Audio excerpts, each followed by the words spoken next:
bem, pessoal? Vamos continuar a nossa unidade temática, falando sobre medidas protetivas. Nessa unidade de estudo, nós vamos começar a falar um pouco mais sobre as medidas protetivas e como elas são aplicadas na prática, né? Então, as medidas de proteção, elas têm por finalidade proteger a criança e o adolescente, são aplicáveis a crianças e adolescentes, podem ser aplicadas sempre em conjunto e às vezes até com medidas socioeducativas, né? E nós temos lá um rol exemplificativo de medidas protetivas no artigo 101 do Estatuto da Criança e do Adolescente. Então, o Estatuto 101 do Estatuto da Criança e do Adolescente traz uma regra sobre medidas de proteção e lá a gente tem um rol exemplificativo de medidas, tá? Por que a gente fala que é um rol exemplificativo? Porque além das medidas previstas lá no Estatuto, a gente pode eventualmente estabelecer uma outra medida de proteção, né? É óbvio que essas medidas de proteção, se eventualmente for aplicada qualquer outra medida que não esteja lá no 101, a gente tem que ter bom senso para aplicar a medida, né?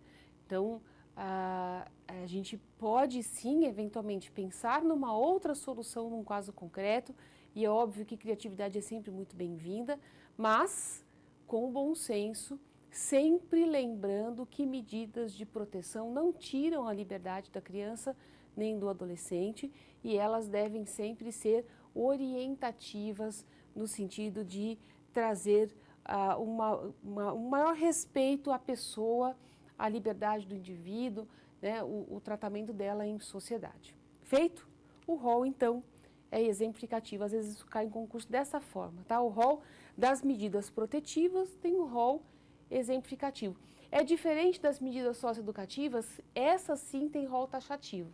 Lá nas medidas socioeducativas, que a gente vai ver, que vocês vão estudar depois, vão estudar que o rol é taxativo, é aquilo e acabou, tá? O juiz não pode inventar uma socioeducativa, o juiz pode inventar uma medida de proteção.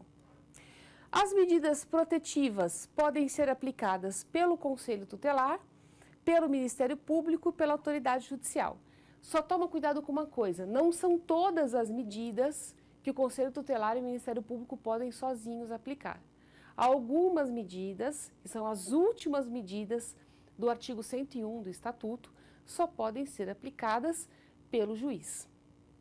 Legal? Então a gente vai ver que a gente tem lá algumas medidas que são aquelas que lidam diretamente com guarda, tutela e adoção, que é a colocação em família substituta, essas, sem dúvida nenhuma, só o juiz pode aplicar. O conselho tutelar, minha gente, não pode tirar uma criança de uma casa e pôr em outra casa. Proibido. Tá legal? Só o juiz pode fazê-lo.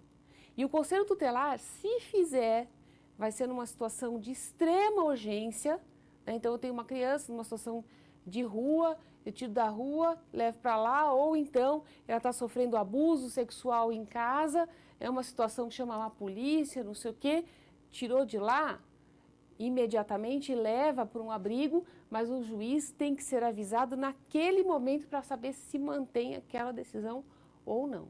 Então, o Conselho Tutelar só faz isso em situação de extrema urgência. Extrema urgência. Tá feito? Muito bom. Então a gente vai ver lá, Conselho Tutelar, Ministério Público e Autoridade Judicial pode aplicar, nem todas o Conselho Tutelar e o Ministério Público pode, o juiz pode aplicar todas. Um detalhe importante, o Conselho Tutelar, por isso o nome de conselho, né, como ele tem 5 pessoas, ele vai discutir qual é a melhor medida a ser aplicada no caso concreto. Então, ele tem lá uma situação, ele vai ter o dia da reunião, no dia da reunião discute-se quais são as medidas mais adequadas para aquela situação, para aquele caso concreto. Tá feito? Caso a criança ou adolescente não tenha um registro de nascimento, a medida de proteção deve vir acompanhada do registro.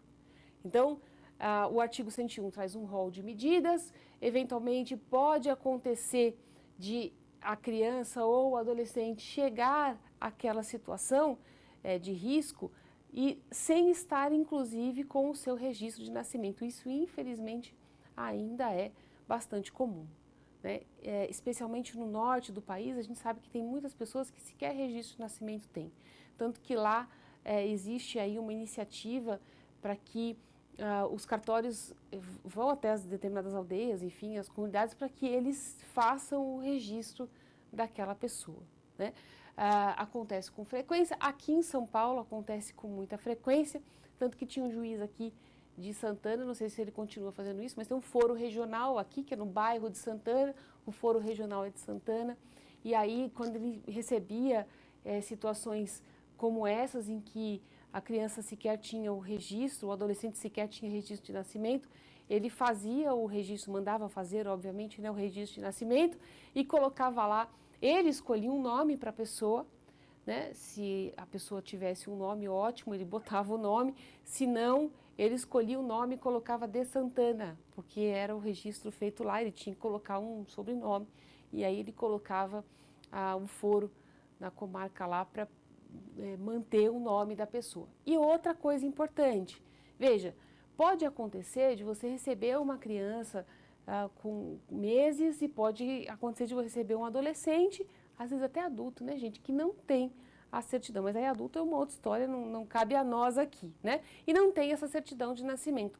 O que é que a gente faz? A gente faz um exame ósseo, Então você, criança, eu acho que ela tem 10 anos. Aí faz um exame ósseo para saber se é compatível com aquela idade, até porque às vezes o desenvolvimento da pessoa também é muito reduzido em função da falta de alimentação e todos os problemas que eventualmente essa pessoa pode ter tido de saúde, né? Então faz um exame ósseo, descobre mais ou menos a idade e faz um registro.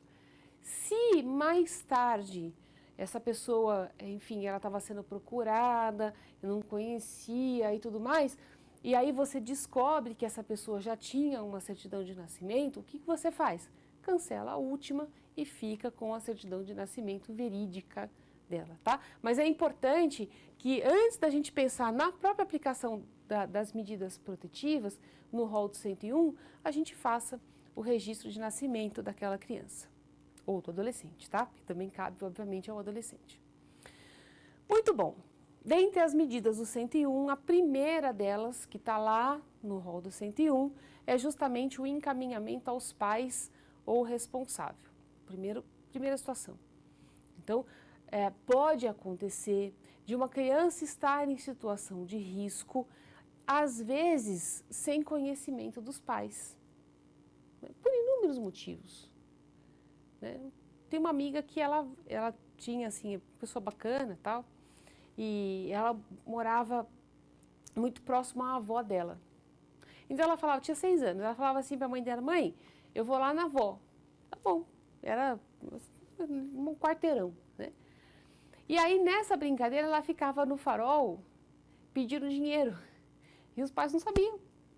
E ela pedia dinheiro no farol. Ela conseguia um dinheirinho. Veja, os pais não sabiam da situação.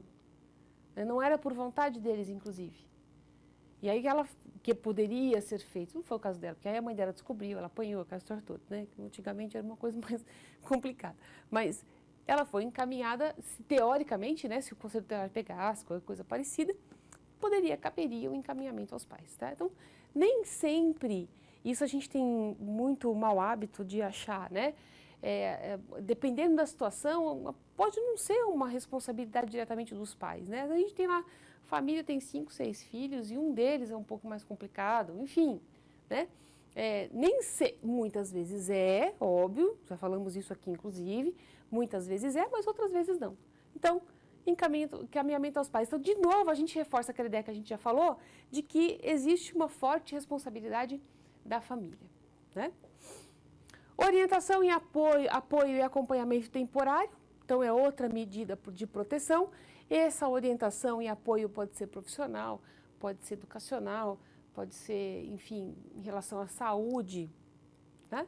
Pode ser, enfim, uma orientação por parte do Conselho Tutelar, por parte de uma entidade governamental. Isso acontece que existem muitas entidades que trabalham justamente nesse sentido, de orientar a profissionalização do adolescente ou da criança. Matrícula e frequência obrigatória em estabelecimento oficial de ensino. Então, entre 7 e 17 anos, entre 4 e 17 anos, na forma da Constituição Federal, toda criança e todo adolescente precisam estar na escola. Não está? Então, cabe a aplicação de medida de proteção. Inclusão em programa comunitário ou oficial de auxílio à criança, família ou adolescente. E aqui a gente pode falar nesses programas que podem estar, sem dúvida nenhuma, ligados à assistência social. Então, pode ser uma questão meramente financeira, pode ser um programa comunitário que também vise a profissionalização ou a educação, né? Então, há várias entidades, ONGs, né, que trabalham com esse tipo de situação. Requisição a tratamento médico, psicológico ou psiquiátrico em regime hospitalar ou ambulatorial. Então, pode acontecer de a criança ou adolescente ter algum problema de saúde e este problema de saúde ou não estar sendo resolvido pelos pais porque eles não querem ou porque não há tratamento médico disponível para aquela pessoa. Então, esse inciso é extremamente importante. E a gente tem muita jurisprudência sobre isso, inclusive, muitos casos concretos. O indivíduo tem um problema de saúde, os pais não conseguem resolver, o conselho tutelar, por exemplo, ele pode ir lá aplicar uma medida de proteção e exigir um tratamento médico. Exigir um tratamento psicológico ou psiquiátrico. Aqui, minha gente, o tratamento médico, ele é amplo. Ele não diz só uma consulta médica. Tudo que diz respeito à saúde do indivíduo e todos os profissionais ali envolvidos estão aqui nessa requisição de tratamento médico. Tá bem? Pode acontecer dos pais não buscarem uma solução por ignorância, né, por não conhecerem o problema, não conhecerem eventualmente a solução. O Conselho Tutelar, portanto, pode aplicar. O Conselho Tutelar, o juiz e o Ministério Público, né? A inclusão em programa oficial ou comunitário de auxílio, orientação e tratamento alcoólatra ou toxicômano, esse também é uma medida de proteção e aqui cabe ao tratamento às pessoas que usam drogas, e aí envolve muito também a questão da lei de drogas, né? A forma como nós vamos tratar crianças e adolescentes que são usuários de droga. Então, aqui, essa inclusão em programa oficial é uma medida de proteção que pode ser determinada pelo Conselho Tutelar. Lembrando que nenhuma medida protetiva tira a liberdade da criança e do adolescente, tá bem? Essas medidas até aqui podem ser aplicadas pelo Conselho Tutelar, pelo Ministério Público e pelo juiz. Daqui para baixo, que é o que a gente vai ver na próxima unidade de estudo, que é o acolhimento institucional, a inclusão em programa de acolhimento familiar e a colocação em família substituta, só pode ser aplicada pelo juiz, tá bem? Então, aqui, em geral, todas essas ideias ligadas à proteção, às medidas protetivas, elas estão previstas no ECA de uma forma bastante aberta. O Conselho Tutelar vai entender lá dentro da sua reunião de conselho qual é a melhor forma de tratar aquela situação, aquele problema específico e a partir dali, então, o Conselho Tutelar tem o poder de fazer cumprir as suas decisões. Se não for o Conselho Tutelar, pode ser o MP, pode ser também o juiz. Tá legal? A gente continua com o tema na nossa próxima unidade de estudo.